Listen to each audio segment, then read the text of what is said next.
Put my phasers on stun. There we go.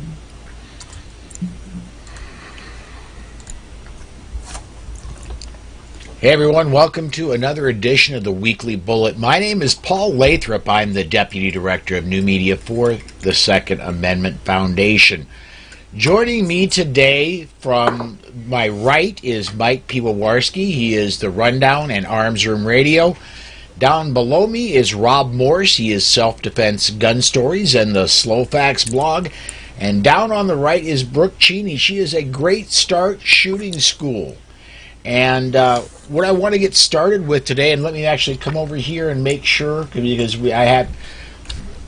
we've been doing the Daily Bullet, which we've moved to podcast and not live video. And when we do that, I've gotten out of the habit of hooking up live commentary. And so it takes a few seconds after we go live for me to get the live commentary hooked up.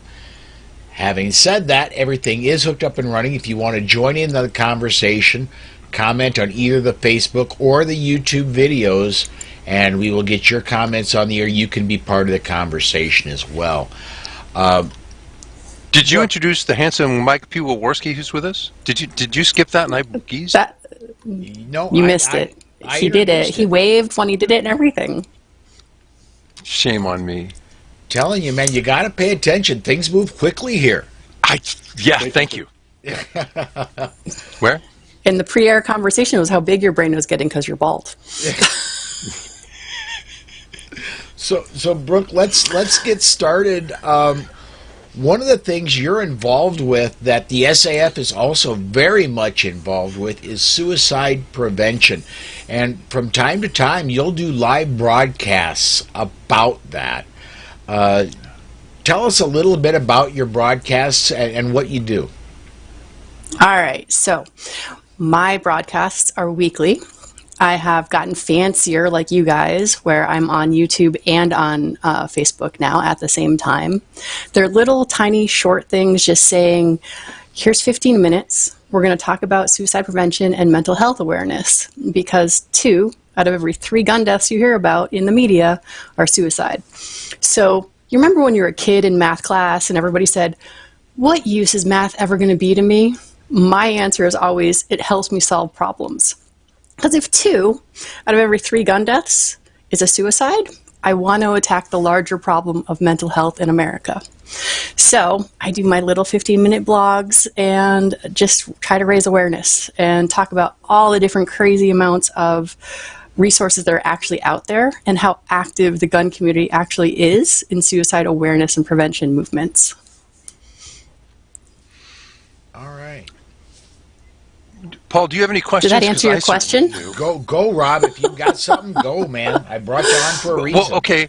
I've listened to some of the lectures. You know, when we used to have the Gun Rights Policy Conference face-to-face, there were amazing lectures, and now the virtual ones as well. I've heard you speak, of course, earlier, and someone said, and this is what I didn't know, look, there's way more to our response than just, oh, you feel bad, let me take your guns. That's like saying, oh, you had a car crash, here's a Band-Aid. You got to go a little farther. Yeah, I mean, one of the big reasons I do that little 15-minute thing on Saturday, and I've been doing it for over 3 years now, and it's just because people are so uncomfortable to talk about mental health at all. Gun owners are mortified to talk about any kind of depression or mental distress because they're afraid they're going to lose their rights for talking about it. So this is where places like the Second Amendment Foundation, NSSF, Walk the Talk America are trying to come in and bridge that gap. My worst favorite example is look at Robin Williams. Right. In that, here is somebody that people loved. Here is someone who, by pretty much everyone's standards, was a successful man. And as far as anyone knew, he was very happy. But he lost that battle that's going on in his head. And no one knows somebody's battle. And I've been to multiple funerals where someone has died by suicide. And I hear the same questions every single time. Why didn't they reach out to me? I didn't know. I couldn't tell. I didn't realize there was anything wrong. And yes, like you said, there are the textbook type of people who are depressed, shutting themselves off from the world. Those are the people who are actually probably reaching out the hardest. Say, notice me, notice me, notice me. I saw a little meme the other day that says, people don't pretend to be depressed. They pretend to be happy. And in our social media world, this has become very prevalent and very true. Of course, everything is wonderful and spectacular, and you have it all together, and I don't, because I don't have the cool posts that you do. But that mentality has been around long before social media. It's like, you're broken if you're going for counseling, whereas my personal opinion is, you're broken if you don't think you need counseling. And getting that change into our society is really where we need to work on, not red flag gun laws when we already have plenty of laws that do things that help protect people when they're in distress. Did that answer your question? Yeah. I want to get a comment in here. Rick says, terrified is an understatement, especially when going to the VA hospital. And I want to bring Mike in on this a little bit too, simply because we have a problem specifically with veterans and suicide. And Mike, I know you're a veteran, and I think, what is it? I'm sorry, my brain is not working particularly well right now. I think it's 22 veterans a day is the number that's coming in my head. And the good news is that number is old, and it's going down at least a little bit because of all the activization in the veteran arena. I know you're talking to Mike, but I just had to say, because I know that stat. Well, good. If it's going down, that's the right direction. Good. Go ahead, Mike. Yeah, Paul, I've got, and I'm trying to just to get in my brain where I want to go with this, because this is an emotional topic for I'm sure for Brooke as well as me. Once you're in this suicide awareness realm, it's and I know it's always Mike funny, haha, but when it comes to the suicide awareness one, it's that one topic where that's not who I am anymore. I've been either active duty reserve or in active reserve for over 30 years. I've been a suicide awareness prevention officer, counselor for over 10 years, and have lost people as well of that 22 a day. So I'm watching, I'm following the comments, and I saw when I'm talking about the VA.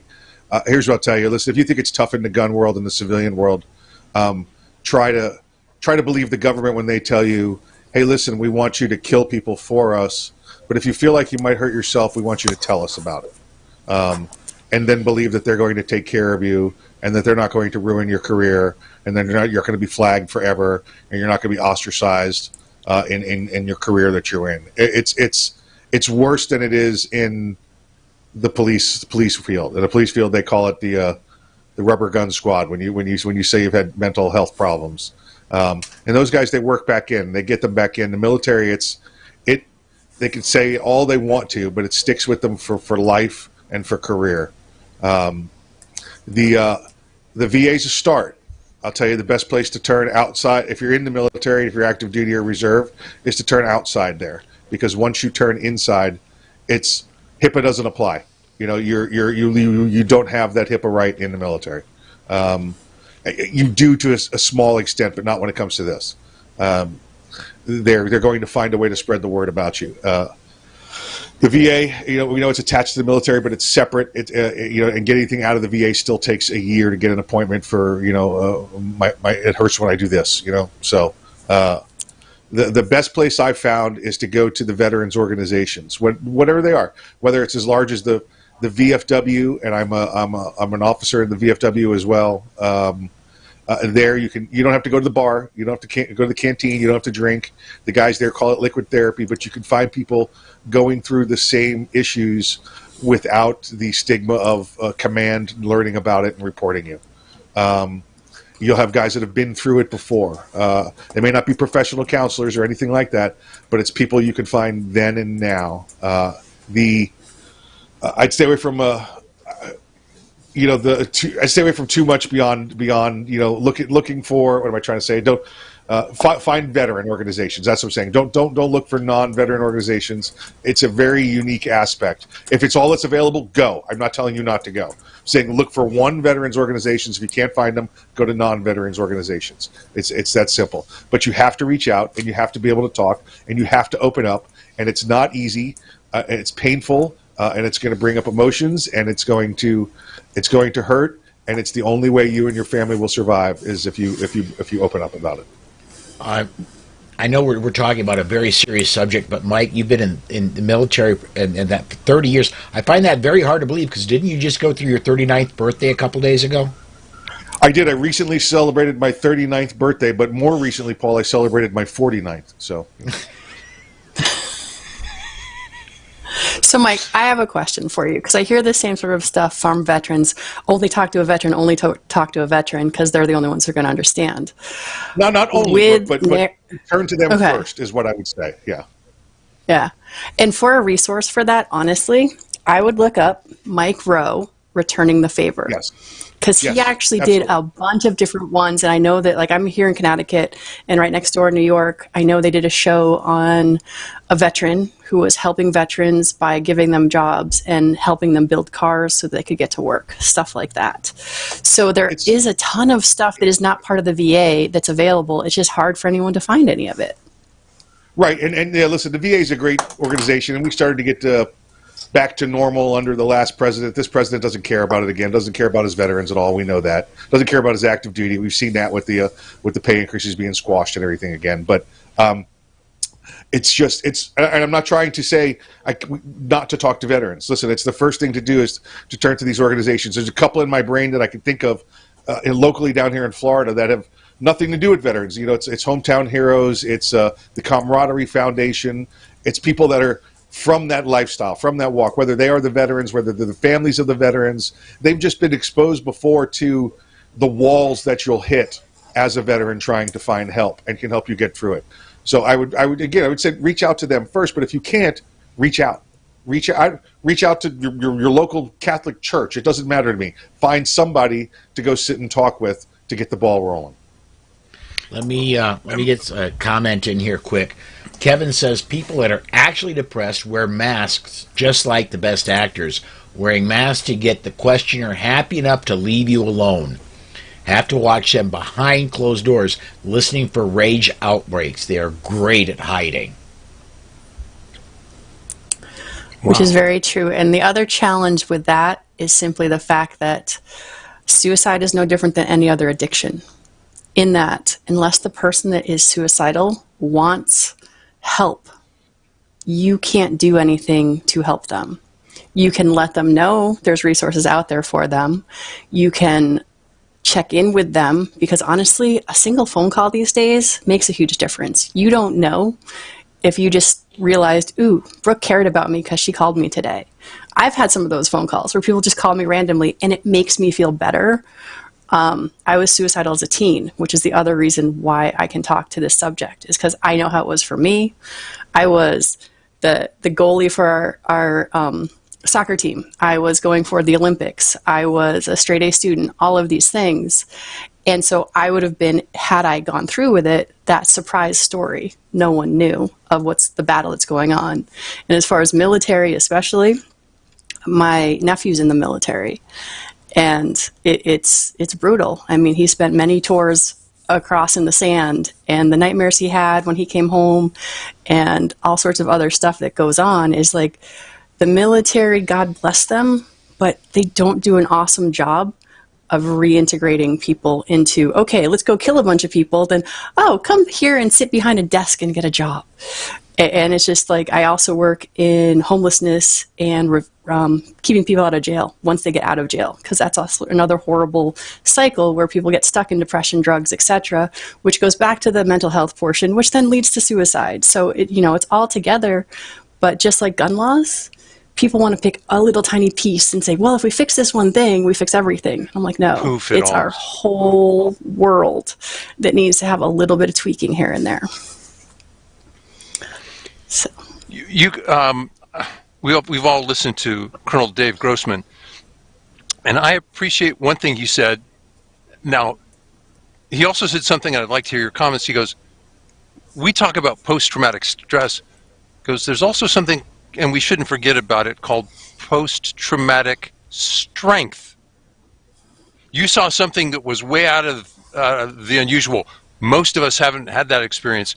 You had to deal with it, and you came out stronger. That's the rule, okay? Not everybody's completed that trip. We want to see them do it successfully. But he always commented that, look, pain shared is pain divided. Is that the heart of therapy, Brooke? Is that the heart of what works, Mike? Go ahead, Mike. I already just talked. Okay. Rob, it's different for everybody. I'll say really? that. And it's about finding that what works for some people. Brooke already mentioned, for many it's purpose. It's finding the job.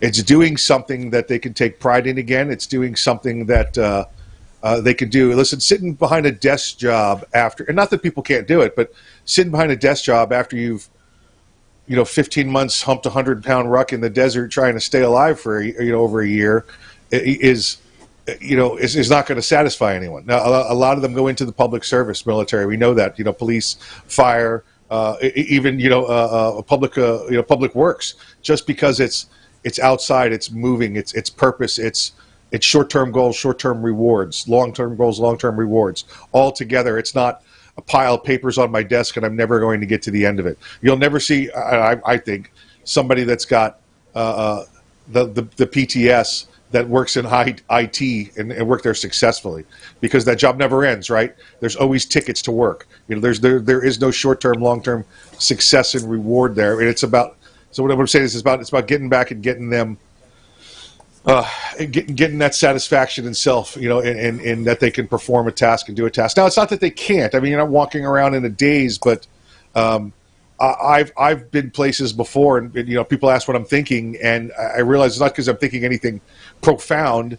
It's because I've been staring off into the distance for 10 minutes and didn't realize it, because my mind was somewhere else. My mind was with guys 15 years ago. We just doing other stuff. Yeah, it's tough because it's then and it's now. So it's and you've got to find that what it is for each guy that takes them there, or girl that takes them back to the purpose, back to what works. Some it's just sitting around in a group and telling stories. Some don't even let them sniff alcohol because they've got a chemical imbalance now from TBIs. There's no okay step-by-step process like hooking up a printer, right? There's no step-by-step process of what to do. It's just being there and feeling your way through it. And this is what I started off talking with Brooke about, is you get emotionally invested with every one of these. So it's you want to be very good at what you do as a counselor and as an awareness officer, but the more you get into it, the more you give of yourself, and it's a little bit every time. It's difficult.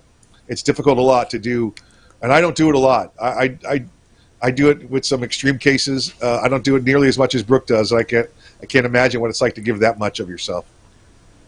Well, it's 15 minutes once a week.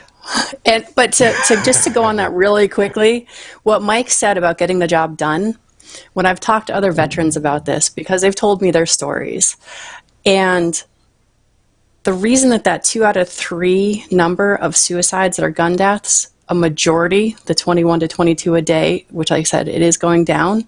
Part of the reason that it's military veterans that are dying this way is because they go in the service and get the job done is what's drilled into their heads. So when it comes to ending their lives, they know how to get the job done. So part of that would be something that would be super important to when they're coming out to help them to reintegrate. And again, I'm not a vet, but these are the stories that they've told me. And I'll tell you this. It's just go around the board here. This is the difference. Paul, if you fail at a task, what does that mean to you? means I failed. Do it again or go about it a different way. Okay, Rob, if you fail at a task, what's it mean to you? That my experience is that I expect to fail. Success is the anomaly. Okay, plan B, C, D, E, F. Where do I go get resources and help? Brooke, I know you've got a little more insight into it, but as a non-veteran, if you fail, what does that mean to you? If I fail, what did I learn from my failure, and how can I do it better next time? To a man or a woman, if you ask a veteran, what does failure mean to them? It means people die. So that's the level we start at every day. Let me get comment. There is no do-over.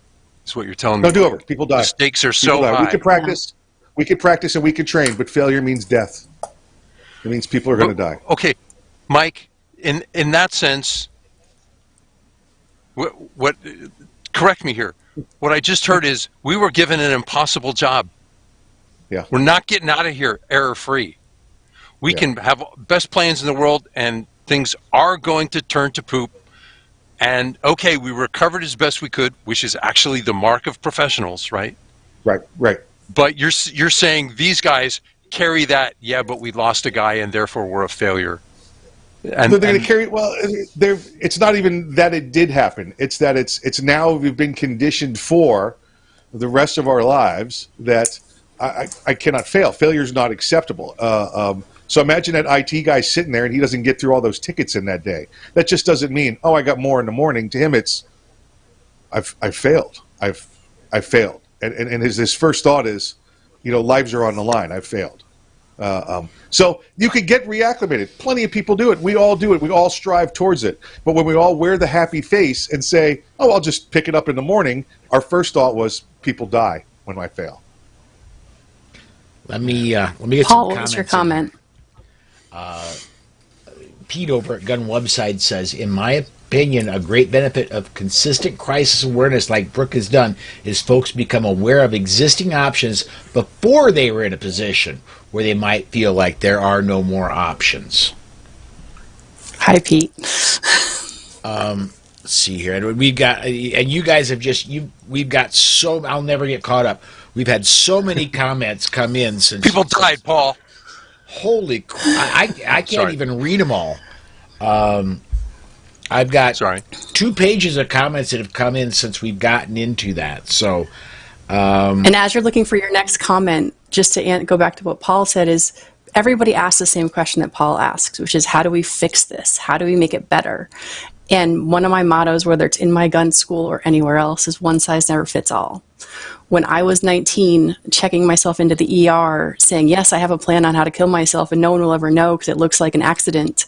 They're like, that's not normal. But for me, that was my normal. So first thing is awareness, letting people know that stuff like that's not okay. Because honestly, that was my life and that was my normal. Does that make sense? And I went to group therapy, and then it helped me because, I'm not alone. But one size doesn't fit all. And I've been to crappy counselors and I've been to good counselors. And that's the other challenge, is people will go to a counselor and say, this stupid doesn't work. And it's just like, dude, did you ever have a bad hamburger and stop eating hamburgers? No, go try another one. Right? Right. All right, Paul, you got one for us? No, let's do this. Because we've got, we'll never get caught up on them, but mostly they're just kudos for what the. All right.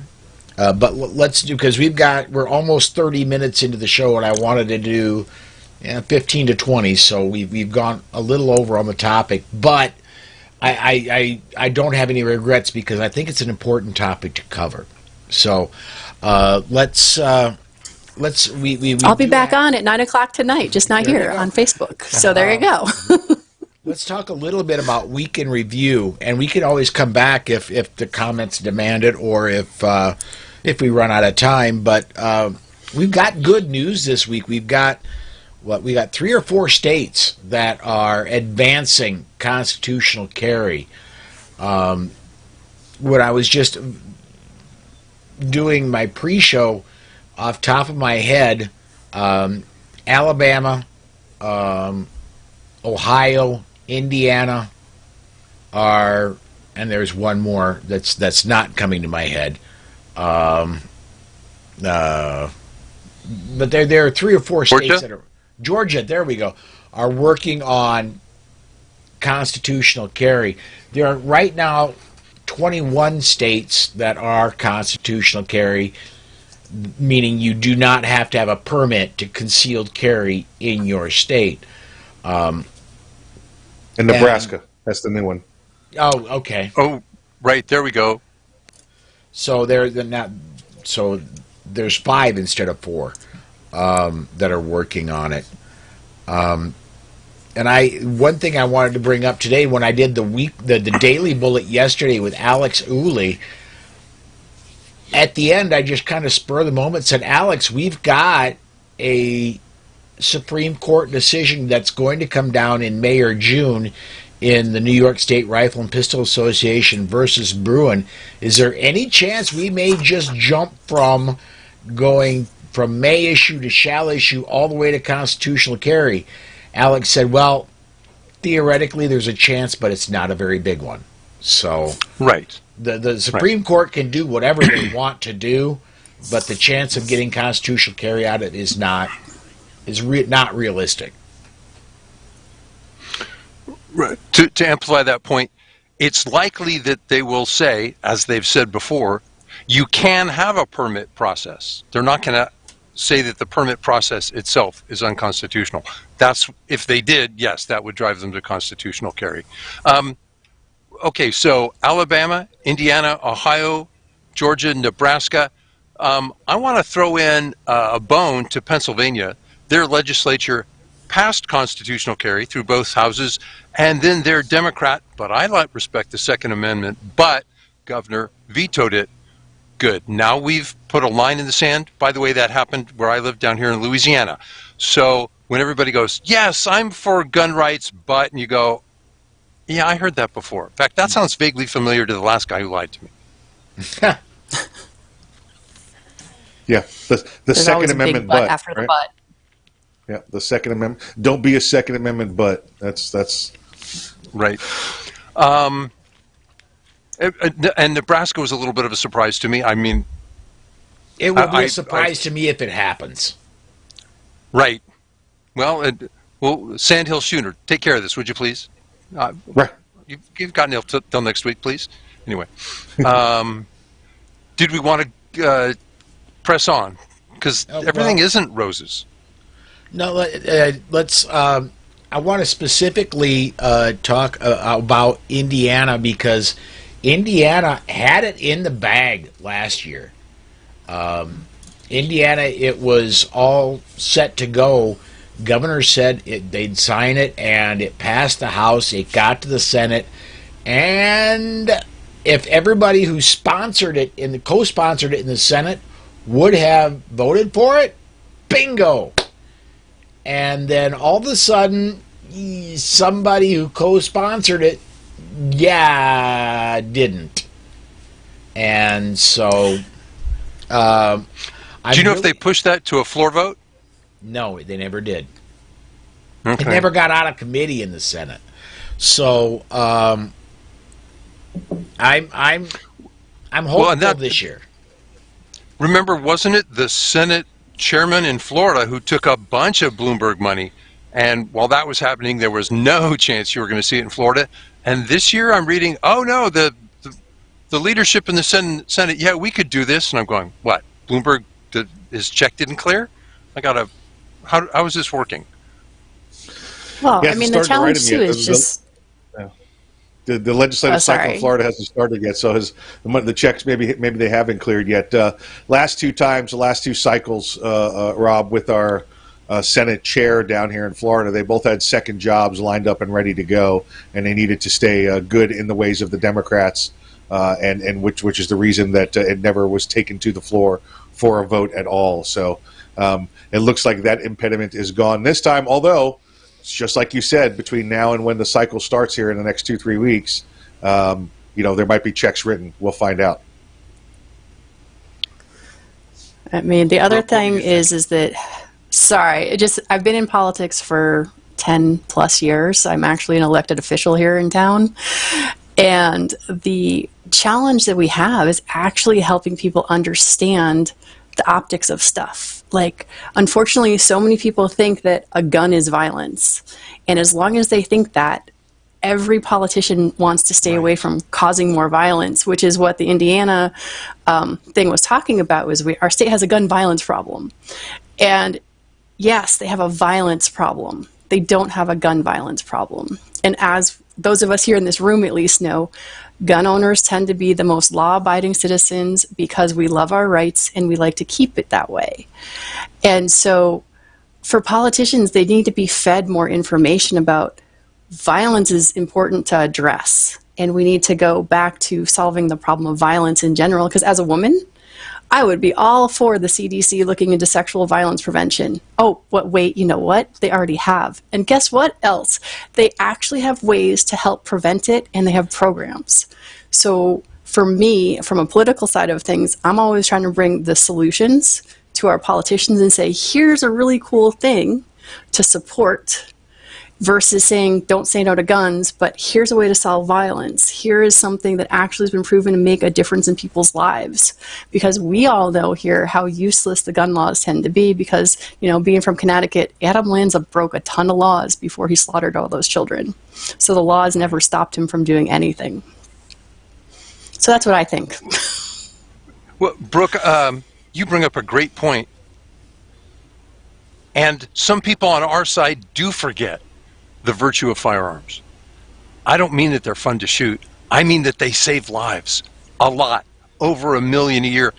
And we forget that you can't solve a small problem by creating a bigger one. So, and I wrote about this just the other day. Oddly enough, back to suicide. There are people who would say, suicide with a gun is such a problem, everybody should have to go get a mental health check before they can get a gun. And I go, no, you're going to get more people killed doing that. That's a step backwards, because we use a gun to save lives so often. If we only saved one life a year with a firearm, look, and we had these 40,000 suicides, gotcha, I'm with you. That's not how reality. That's not the proportions we see in reality.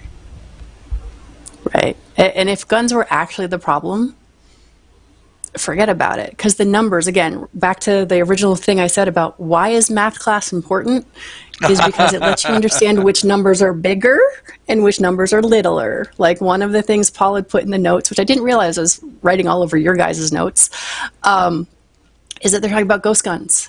And I'm like, do you realize how few crimes are actually committed with ghost guns? Let me tell you, I look at the FBI statistics. There is not even a category for ghost guns. That's how much of they are not an issue. They are not part of the problem of crime. Crime is part of the problem of crime, not the tools that guys are currently using. So again, it's bringing light to what the actual problem is versus saying, don't take my guns, don't take my guns. Say, hey, I understand you want to make the world better for us, but realistically, we need to make sure we're addressing the actual problem. If I may, a tiny little short story. A doctor's walking through the woods. He hears someone scream, help, help, we need help. He walks towards the person in the stream. He finds this guy pulling bodies out of the river. And so the guy in the river is pulling out the bodies. The doctor's doing CPR. The guy's pulling out bodies. The guy's doing CPR. The doctor stops, and he's starting to walk away. Guy in the river's like, what are you doing? He's like, I'm going upstream to see who's throwing them in. And that's where we're failing in our policies.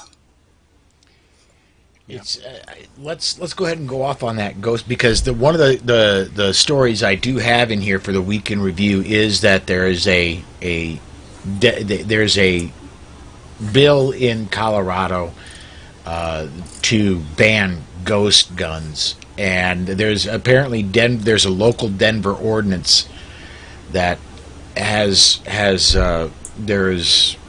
banning ghost guns as well. And I don't have absolute proof of this, but I do know in San Diego what they call a ghost gun. If you scratch off the serial numbers, if you take a Dremel and obliterate the serial number on your Glock, that Glock, which was not homemade, that's now a ghost gun. Right. Yeah. There anything that obscures Paul, here's that something serial number. Here's something that drives me crazy. Okay, 92% of violent crimes don't involve the criminal bringing a gun. So, as Brooke said, I admit I'm old, but we want to solve crime, but we're going to ignore 92% of it. That's a bad plan. On top of that, you go, well, okay, most of our crime involves drug gangs. If you make your own submarines to get drugs into this country, I'm thinking that you can get a few ounces of plastic and steel across the border. Since you're moving, millions of illegal aliens and billions of dollars of drugs, I'm just thinking a few ounces of lead and copper and gunpowder are not a big problem. Does that seem naive? Am I missing something? I don't think so. Dead on there, man. I mean, this is the whole going upstream to solve the problem. It's like, what is the actual problem? Right. Who's throwing them in? Because, again, it's like school shootings, ban all guns. I'm like, no, look at the problem. Oh, and by the way, there was already a 5-year study done by the Department or the Secret Service and the Department of Education, and it talks about all the ways to prevent school violence. It doesn't mention anything about laws in that 39-page report that I read. And I know people don't have the time to read those reports, but it's important for those of us who are active and politically active, as being the DC Project State Director here, is being able to bring solutions to our politicians, because they do want to make the world a better place. They do want to make it safer, but they're just going about it in a not so awesome way. And for us to just say, hey, here's an actual solution that's been shown to work. How about we try this instead? Because the problem you're talking about is really, really tiny, and it's really not going to make an impact. Just like Clinton's 10-year AR ban, because in that 10 years, again, according to FBI statistics, long gun crime actually went up. And the reason I say long gun crime, not AR crime, is because long guns, rifles and shotguns, in the FBI statistics are such a small number, they just have one line. Mm-hmm. So, again, not looking at what the actual impact is. And that's probably the strongest conversation I have with people who say, who needs those guns? And I'm like, don't you want to make a bigger impact than that? And then I tell them about mental health, suicide, and everything else. So I'm trying to get people to put their money and their energy towards stuff that makes bigger impact than something as not useful as a rifle ban. Poor Rob, it's about to come out. It is.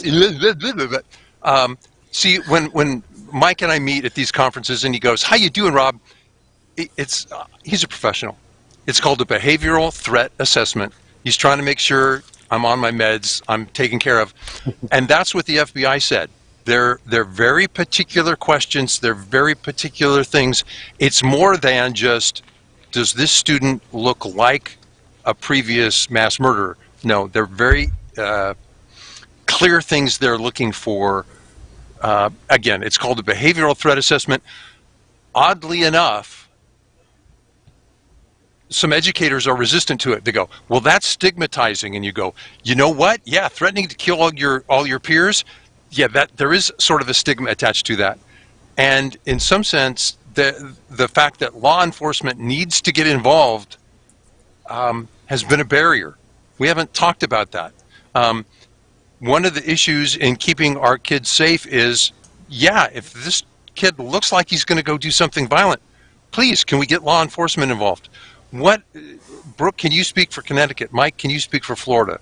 I can't. I don't know where the laws are regarding that. I do understand what you're saying about the stigma of we can't take that apart.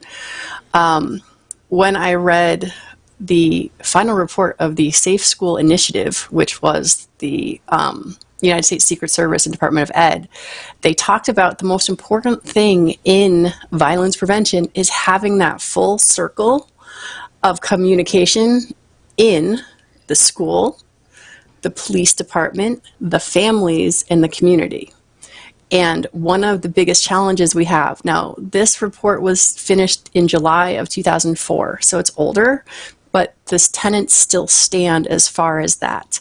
The challenge we now have is that our poor society is ripping itself apart from inside out. It's go Trump, hate Trump, go Biden, go Brandon, it's all that sort of stuff. So all the violence prevention, whether it's school shootings, mental health, preventing violence in general, it's all about creating community and communication.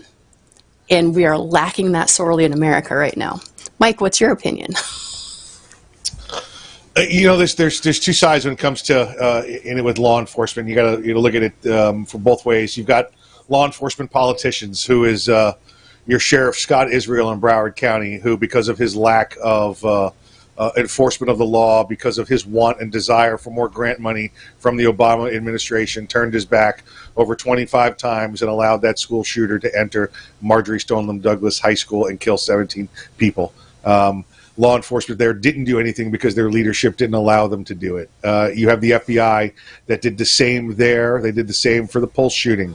Knew that this guy was looking and didn't even bother to take him off the no-buy list or put him on the no-buy list. Let's take him off, so at least approval from NICS wouldn't even go that far. And now you have on the flip side, with law enforcement afraid to do anything, because if you screw up one time, half a second heartbeat, you're not going to get due process at all. You're going to get you're brought out and quartered and squared in front of the media, lose your job the next day, and end up in prison for a murder charge.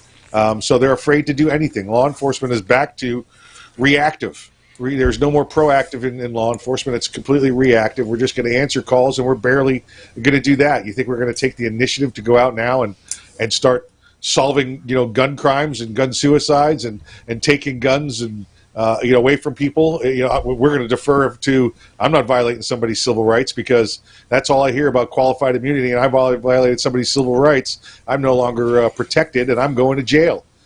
So in my opinion, what does it need to get law enforcement back on the right team to play on the side of pride and protecting America? It's going to take at least 2 terms from a Republican president, if not followed by another 4-year term from a vice president after that. We've got to get a generational change in law enforcement, and that's got to come down from the top, from the Department of Justice, from the president's office, to be supportive of law enforcement, to get back where we need to be. That's just one guy's opinion, though. Sure. Let me throw this comment up here. Brooke is another awesome representative of the D.C. Project. Imagine if we had 50 other ladies like her on our side going to Washington, D.C. every year to talk directly to representatives. Oh, wait. But we do, because Exactly. I am not the only person in the DC project. We are still looking for some states. We have some holes in some states, but we're awful close to getting our full 50.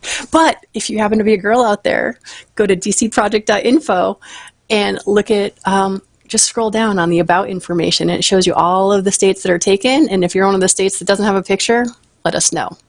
Or if you're here in Connecticut, sign up anyway and be part of my team. So there's that. Because the other part of that is each one reach one. My family has been in direct marketing forever, but the gun industry's grassroots program is just that. Is if I help people start focusing on what are some of the solutions for violence prevention versus just say, I want my Second Amendment rights and no one else should talk to me about anything else. The politicians don't take that very well because they've already decided that you're a mouth-breathing jerk, basically, if all you talk about is Second Amendment.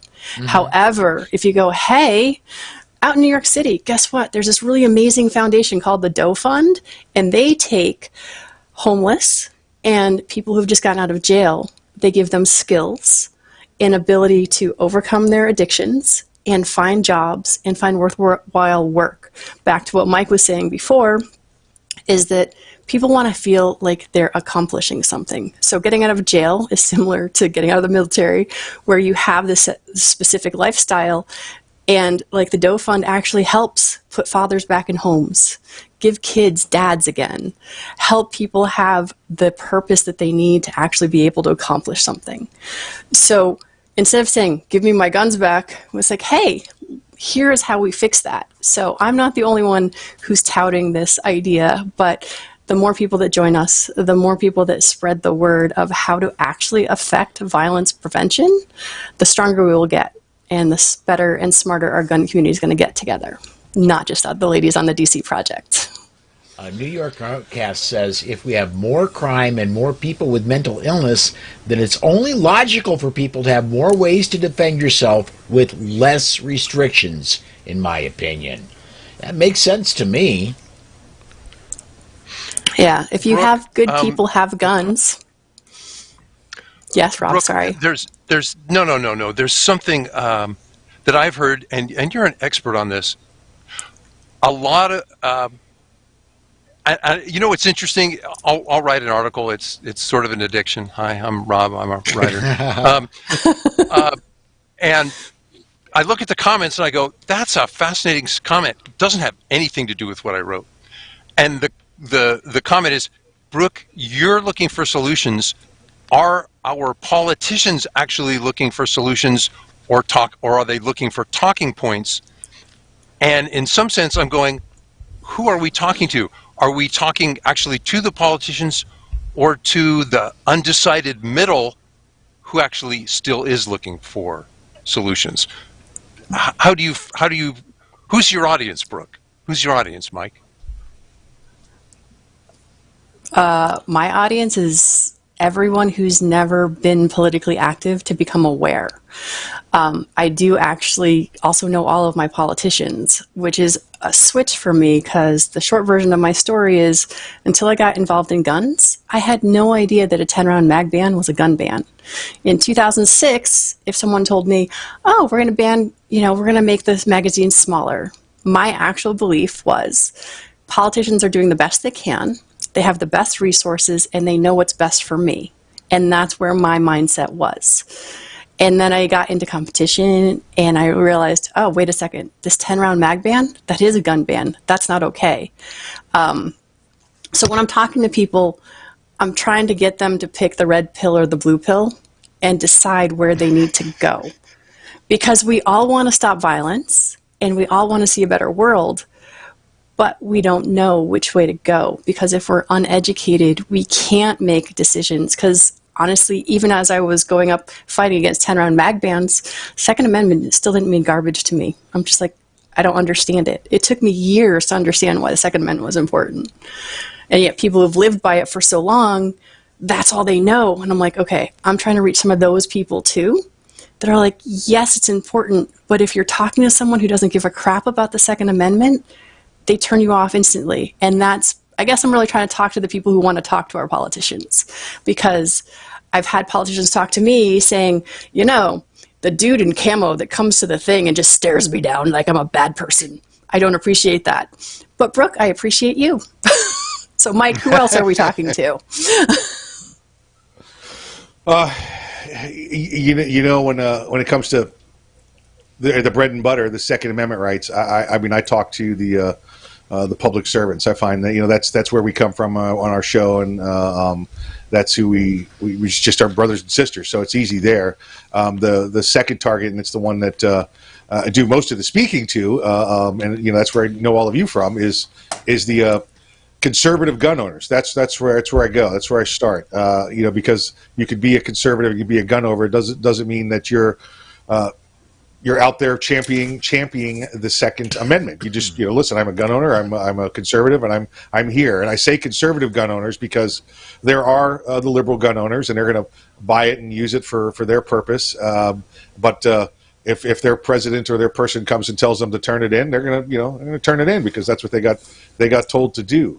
Unless of course you're talking with the liberal elite, then it's okay for them to have it because the rules don't apply to them. We know that. But I talk to the conservative gun owner and I try to make them Second Amendment advocates. And if I don't use that new made up term, gun community, that's something that the left is trying to push on us to try and blur the lines between Second Amendment advocates and people that own guns, because there's a big difference between the two of them. Who do you look at, Rob, when you're talking? If I could interject real quick, we haven't had a weekly bullet for the last 2 weeks because we had this thing called Christmas and we had this thing called New Year's.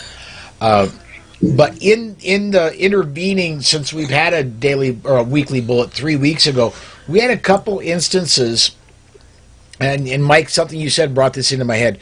We had a couple instances where there were lawmakers in cars that were carjacked. One of them specifically in Chicago, where this anti-gun leader, her husband was in with her while they were being carjacked. He had a gun. This anti-gun legislator, her husband had a gun. It was legal, and he was carrying because he had a license in anti-gun Chicago. He fired at the retreating people as they were stealing the car. Do you think there's one iota of a chance this anti-gun legislator is going to change her mind because she was protected by her husband's legally carried firearm? No, Paul, and I think you and I have talked about this before, too. I'm curious to find out, did he get his firearm permit when it was a may issue or when it was a shall issue? As in, did he get a political gun ID? And no, they are part of the liberal elite. The gun laws don't apply to them. They're allowed to have the guns because they are elite. They must be protected. Otherwise, who would vote for you? Who would be your elected representative? They are different than the rest of us. Yeah. We talked about this on one of the daily bullets. There's a concierge gun store in Beverly Hills. One. I think there are 5 gun shops in my town. Come on, those are rookie numbers. By appointment only, right? And so many people in Beverly Hills where, yes, violence has finally come to us. I'm sorry, we're booked through January. We're booking now for mid-February. Does that fit within your schedule? So if you're in a hurry to get a gun, you leave Beverly Hills. I still think, Paul, to kick this one around, we're talking to the people in the middle. And Michael's talking to people on the right edge. Oh, you think you like guns? Well, get active because, the money you pay for ammo, the few taxes on that's not enough to save your gun rights. And the people on the other side going, oh, you think you might want a gun? Yeah, do you know what that means? That means you want to defend yourself and carry it so that you'll have it when you need it. And then unless you're me. Who says? Who says sometimes it's just fun to play with guns, and it doesn't have to always be about self-defense. Right. True, very true. Rob, here's the issue, though, and this is why I don't go to the left. I don't try and convert people on the left because no matter how much you get into the conversation with self-defense, and they may think it's okay, and now they're maybe even interested in protecting their family, you're never going to change who they're going to vote for president. And unless they're willing to do that, they are not on my team, and I am not spending any time with them. And then I'm over here, and I'm the little shiny bridge builder because I go to the Capitol, and I'm dressed like this, and I'm chatting up all the moms demand action, and then like, oh, what do you do? Yeah. And then I say, oh, I'm a firearms instructor. And some of them turn pale white and run away, but others are actually willing to listen because they've been fed so much garbage and they have no idea that the information they have is crap. When they hear the actual thing, I've had so many say to me, oh, I didn't know that, or oh, I never thought of it that way. For example, I had a random conversation in the store the other day about a woman with the rifle bands. Why do you need that? Oh, and she was very irate and angry. And I'm like, well, don't you want to make a bigger impact? I didn't argue with her reasoning. I didn't argue with whether she was right or wrong. I asked her if she wanted to make a bigger impact, and that allowed her to listen to me, and she was very thankful for the information I gave her. So it's one of those things, communication, and we're lacking sorely in America, period. Let me get this comment in here quick. Mike says they can have the protection, but not us because they are important and we are not. Yeah, Exactly they are our betters. Absolutely. Well, okay, the attitudes toward gun control. Pew Research poll. Oh, boy, I hope I got that right. You're right. On the left, last year, still, people who self-identify as Democrats said, yep, need more gun control. But the independents and the political moderates walked away from it by a 15-point shift. That's huge. So I would submit we need to talk to the middle. Absolutely. I mean, I'm looking over at my poster that says, how many have to die in gun-free zones before they realize they don't work? And it's just like, and listen, there's tons of other research. I hear you both. Right. I hear you both, and I'll talk to the middle, and I'll talk to anybody who wants to talk to me. I even enjoy having debates. I just don't do them on the radio because we got so little time to do it. That we got to spread the good word out there. But it's just a waste of time for me because you could convince them that the gun is perfectly right for them, but as soon as you say, "Oh, well, welfare and abortion," well, that's why I have to vote for Biden. So that's why I have to vote for my Democrat senator. You're never going to get them to change the big three they vote for. I don't want you to change who you talk to. That's where you win gun rights. That's where you win gun rights. You win gun rights in the House, the Senate, and the presidency. And unless they're willing to cross that line, we're just talking in the theoretical about their foreign aid policy. Yeah, and I wouldn't say that you should change it all. I mean, this is the thing. Like, we all have different ways to talk to people, and we talk to different people, and that's how we're so much more effective because we don't want to all be the same and trying to do the same thing. That doesn't make sense. No, and I agree. I agree. We can all talk to people. We can, and we should talk to people. I just choose to not talk to certain people, but I think the goal is who they vote for. Because if they're not voting the right way, you're not going to keep your Second Amendment rights. They're going to either take them, and we know now over the last couple of years, I think the David Hogg, he's the one that finally brought it out. We used to say, we just want to make people safer. That the Hogg kid came out and finally said, we want to take all your guns. And now every liberal's on that team of, we want to take all your guns. And guess what? That votes along Democrat and Republican lines. If you're going to vote Democrat, you want to come out and shoot with me and you vote Democrat, go do it on your own. I don't have time to waste with you because I'm not going to enjoy something with you that I know you're going to vote to take away from me. Hogg and Beto O'Rourke. You got to thank Beto O'Rourke for that, too, because he said, hell yes, we're going to come for your AR-15. Yes, yeah, he stepped on it after Hogue did. He took Hogue's line, yeah. Well, we are right up on the top of the hour, so why don't, and like you said, Mike, the time in radio, time in this, why don't we go ahead and, Mike, tell everybody about the rundown. Tell everybody about Arms Room Radio, which is coming up today, right? Arms Room Radio will be on an hour from now, coming on 3 p.m. Eastern Time, armsroomradio.com. Just come there. It's easy to find us. Let's see. SHOT Show coming up Monday the 17th, Hofbrauhaus in Vegas. If you're in Vegas, come see us. We got Rundown's going to be there. Arms Room Radio. We got sponsors. Next Level Training. Keltec just signed on. Guerrilla Defense. Grid Manufacturing. A whole bunch of people are going to be there. And folks, we started talking about suicide awareness. If you are somebody that's thinking about it, pick up the phone and call someone for help right now. If you know someone and they're thinking about it, you go right up to them and you say, are you thinking about killing yourself? Don't beat around the bush. Are you thinking about hurting? You go straight to the point. Are you thinking about killing yourself? Get the question out there in the open and start talking about it, and let's save some lives together. All right, Rob, self-defense gun stories, the Slowfax blog. What else do you want to plug? I write the Armed Citizen column at Ammoland once a week. We take an in-depth view into the successful self-defense, but we also ask the question, all right, the news was incomplete. What's best practice? Okay. And where do you find that? You forgot that part. Ammoland. Did I forget that? See, it's like Mike's introduction. I just missed it. I'm not going bald enough yet, though. See, no, Brooke, we talk to different people. I try and make my hair look like yours. I really appreciate what you're doing. Thank you.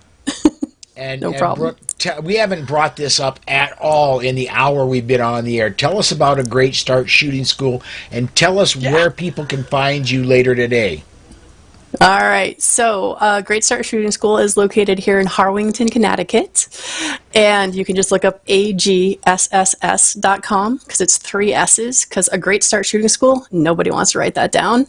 I do one-on-one classes. I do small groups. I love watching women go from afraid and scared to confident with a permagrin, realizing the gun really doesn't kill anyone, and it's actually fun to do. I love encouraging women and other gentlemen to get into the competitive shooting sports, because like I said, I'm not all about self-defense and, ooh, you have to save your life with a gun. I just want you to know that you have control over that. Later today, I will be doing Suicide Prevention Saturday. That's 9 p.m. Eastern. You can find me on my personal page on Facebook, Brooke Cheney. It's actually bcheney2 on Facebook. And then A Great Start Shooting School on YouTube is where the Suicide Prevention Saturday will be live. And I think that's kind of it. Right, Paul? That answers all the questions? Works for me. I do want to remind everybody as we head off here, because we just hit the hour mark, the Daily Bullet is now podcast only. So I will, in the comments on both YouTube and Facebook, when we shut this down in just a few seconds, I will put the link if you'd like to subscribe. Please do subscribe. The reason we're doing it is Facebook and YouTube are both throttling the live videos, and so we decided with the Daily Bullet, we're going to go ahead and do that podcast only.